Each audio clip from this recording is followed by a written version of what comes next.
Hi, Melissa Tomlinson. I'm here representing South Jersey United Badass Teachers Association. First, I'd like to make a comment about how the mic was shut off on this lady. That's right. I think she deserved a lot more respect than that. That wouldn't happen in my opinion.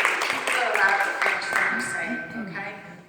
First, I want to start with some budget questions. I was reading over the budget paperwork, and I had some questions about the evaluator salaries that are listed for over $1 million. The transfer to charter schools, which is listed at $110 million, I want to know what that is per child, what the rate that Camden spends per child, what is the total percentage total district enrollment for charter versus public, what oversight does the district have over spending of the charter schools to make them fiscally responsible and transparent. So maybe at some point in time I could sit down with somebody that I can get answers to these specific questions.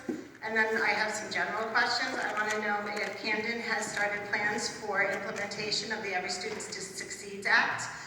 There's a lot of push and funding coming for stakeholder engagement that really pushes for community involvement, something that is still obviously very lacking in this district. We have the opportunity federally to get the nod towards letting these parents have a voice. And if you're truly committed towards getting local control back in this district within the next couple of years, then that's something that you need to pursue. Racial tensions. The young man mentioned racial tensions in one of the high schools, so I'm sure it's in several of the schools, and this isn't the only community that's seeing it.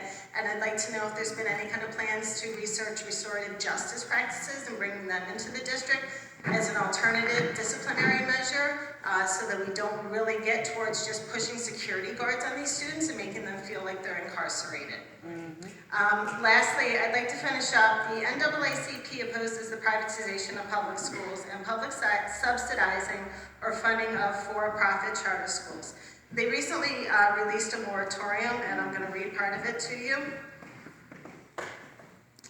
They're calling for a moratorium on the expansion of charter schools at least until such time as charter schools are subject to the same transparency and accountability standards as public schools. Public funds are not diverted to charter schools at the expense of public system.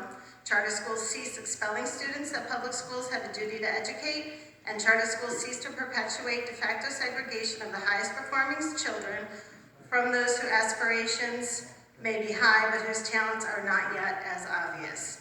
Black Lives Matter has also joined in this moratorium, and so has Journey for Justice. I think it would be great standing, and even if it is a non-binding resolution, because I understand you do not have that power because of the control the state has over you, if this board would make a stand and take a resolution to support that moratorium. Thank you. All right.